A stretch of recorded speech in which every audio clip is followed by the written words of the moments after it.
What's the difference between these two drones if you're looking to buy them? The Nazgul Evoque is for freestyle flying, and it's stronger, more powerful. The Protek 35 is not as strong, it's not as powerful, and it is not for freestyle flying. It is for filming indoors more or less, and filming around people and getting more cinematic kind of footage that you could use in a video. That's really about it. There's a lot more details you could go on, but those are the two different things. I think the one thing though, I'm gonna go back to it, is the Nazgul though can do all the same things the Protek 35 can do. It just doesn't have prop guards on it. But if you're a beginner, you probably should go with the Protek 35 or the Cinelog 35 because it's got prop guards, it's not a super strong drone, you're not gonna cut someone's finger off. Again, I am not the most informed on FPV drones, and you probably want to look into other channels as well, like Rotor Riot, Joshua Bardwell, Matt Pochwat, Magic FPV. Dude, there's so many channels out there now already. I'm just having fun here in Seoul, South Korea, and trying to learn as much as I can and pass it on stuff that I think is worthwhile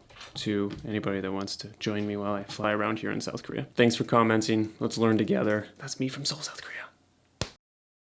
Get ready for another Superman video soon too. I'm gonna make a better one. And there might be a guest appearance of one-armed Batman, because this Batman I bought only came with one arm for some reason.